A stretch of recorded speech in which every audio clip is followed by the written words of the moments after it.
E aí eu digo, o meu pé no chão, a minha vida, tudo que eu vivi antes, segurou a onda. Tu conseguiu manter uma sanidade mental legal Não. ali. Não.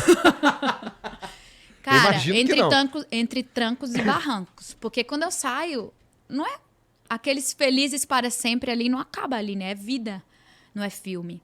Aí tem a outra fase, que são os desafios, enfim, questões mentais, psicológicas, de vida.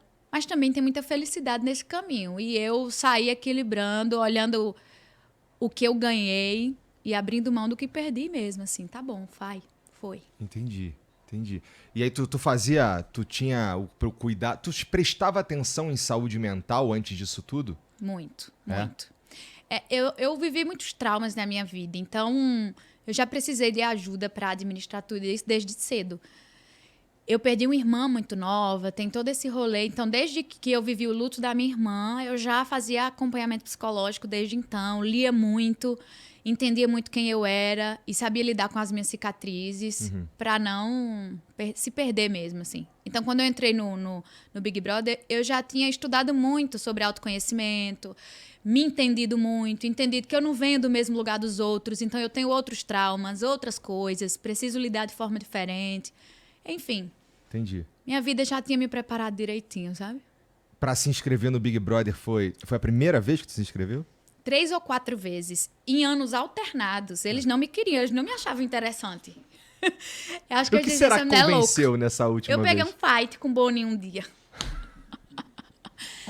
Eu fiz várias inscrições e eles me achavam zero interessante. E aí eu não passava nem da primeira etapa. E eu cheia de expectativa. Não era que era o projeto da minha vida, mas era como se fosse tipo loteria, que o cabo sabe que não vai ganhar, mas joga de vez em nunca. Pronto. Entendi. Ó eu, né? Já fazia. Mas era isso. Fazia tudo que eu precisava fazer e me inscrevi no Big Brother de vez em quando, porque as clientes falavam assim. Eu era maquiadora, né, também. E as clientes falavam, Juliette, tu conta história tão bem, tu é tão carismática, por que tu não vai pro Big Brother?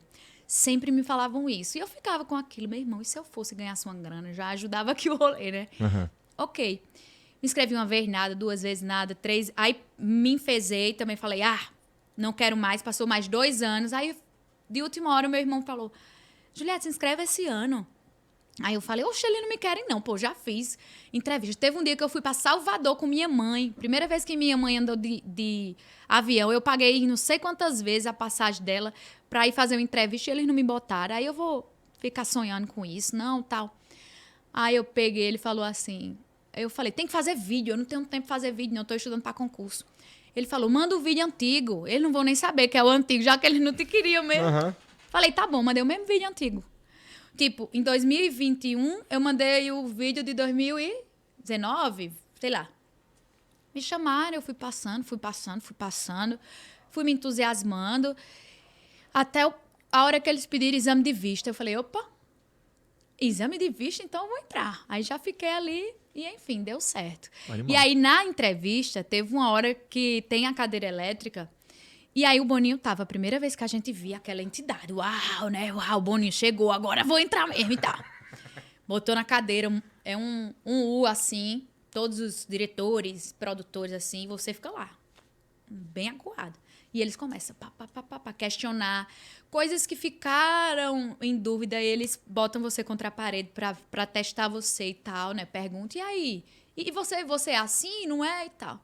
Tu lembra alguma pergunta que te marcou? Então, aí essa de Boninho eu lembro muito. Porque ele falou assim... Eu falei assim, o homem... Eu bem prepotente. Por que tá solteiro? Era um negócio assim, tipo, questionando porque eu tava solteira e tal. Eu falei, meu irmão, é porque assim, se o cara não for muito inteligente e interessante, vira logo meu amigo, meu brother. Meus amigos são tudo abestalhados. Eu falei, e se ele for inteligente, ele fica comigo. Aí ele falou, por que você tá solteira? Tipo assim, sabe? Ele meio que disse, é você que não... Sabe? Aí eu falei assim, porque eles são burros. Uma coisa assim. Aí ele falou, acho que você que é chata. Ixi. Ele me deu uma provocada. Aí eu falei, então me bota no Big Brother pra tu ver. Aí ele falou, o quê? Eu falei, me bota e eu duvido. Me bota. Aí eu meio que desafiei ele. E o segurança, Vamos sair. E aí o segurança me chamando e eu, pô, me bota pra você ver. Agora você não me bota, não sei o quê. E eu ainda saí assim, tá ligado? Da sala na última entrevista. Maneiro. E ele ficou rindo. Eu acho que ele falou, essa menina é no mínimo doida, eu vou botar essa pobre. E aí foi assim. E a história foi feita logo depois disso. Porra, que interessante. Porque assim, eu fico pensando se eu iria pro Big Brother, cara. Eu acho que sim, no fim das contas. Acho que tu ia ser cancelado. Eu também acho. Tu tem uma cara de vilão. É mesmo? Tu tem vocação pra vilão, Eu vai? vou te falar que se eu tivesse um superpoder, provavelmente seria um vilão mesmo. Tá vendo? Cara de vilão? Gostei dessa, cara. Deve ser a Barba Branca. Não, eu tô brincando. Entendi. Mas toda essa parada de ir pro Big Brother gera muita curiosidade na galera, porque eu fico pensando todas as coisas que você tem que deixar do lado de fora pra então entrar. Por exemplo, pra mim, eu gosto de fumar um tabaco. Se bem que lá os caras conseguem fumar também, né? Sim, tabaco sim. O que tu sentiu falta de coisas aqui de fora que tu não podia fazer lá dentro? Cara, minha realidade era bem... O ponto que eu parti era bem diferente, eu não tinha o que perder. Então, quem não tem o que perder, só vai no mérito. Eu não...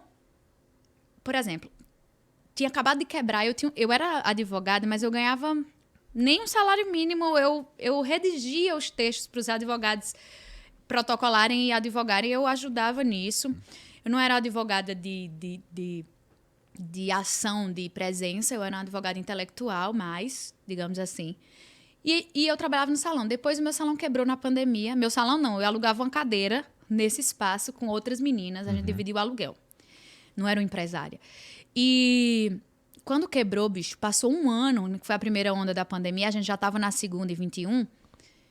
Eu cheguei numa situação tão ruim financeiramente que era eu, meu pai e minha mãe vivendo com auxílio, com salário mínimo da minha mãe, que ela era aposentada, e o auxílio da pandemia. Eu, que já era uma advogada, já era maquiadora, já ganhava bem, eu voltei a estaca zero de novo. Aquilo mexeu comigo de uma forma tão forte que eu não tinha o que perder. Então, eu não deixei nada fora. E eu entrei, eu quero salvar minha vida, minha família, e sangue no olho, e vambora. E as pessoas pensam muito nisso. Vou quer que deixa aqui fora. Depende, meu irmão. Se tu não tem o que perder, vai embora. Agora, se tu tem, pensa direitinho. E eu ia falar outra coisa e perdi a linha de raciocínio. Agora que eu não tinha o que perder, e tu tinha perguntado... basicamente isso. Acho que tu o que é que deixa fora. O que é que tu sentiu? Não tinha o que perder. Mas me fala... Bom, então tá. Era tipo isso mesmo. Tipo isso mesmo. Tá. Eu falo muito, tá vendo? Se não tiver um fio, acabou. A gente passa 3 horas aqui. Tá. Entendi. Então entra lá, não tem muito o que perder. Tu achou que tu ia ser cancelada lá? Às vezes sim, porque eu fazia muita besteira, assim, falava uma merda. Mas eu tinha muita consciência dos meus valores, sabe? De quem eu era. Eu tinha a coisa mais forte da minha vida são os meus valores, bicho. Eles são inegociáveis até hoje. Antes de fama, depois de fama, pra mim isso é a minha história e eu não sujo ela por nada. Isso faz parte da educação que você teve, faz parte da das dificuldades, é parte da religião, o que é? Eu acho que é um misto, sabe? Eu acho que a minha família, eu precisei ser a líder dela muito cedo. A minha mãe, ela tem a cabeça de uma criança. O meu pai precisou trabalhar muito e era como se eu fosse mãe dos meus irmãos. Então eu desenvolvi esse senso crítico e moral muito pequena. Eu cuidava de todos, inclusive dos mais velhos. Então eu tinha eu sabia o que eu precisava fazer para ajudar os meus e para me ajudar. E eu fui fortalecendo isso. Óbvio que teve também a influência da religião. Apesar da minha família não ser religiosa, eu era sozinha com a minha família. Era como se eu fosse a primeira e botava meus irmãos para ir.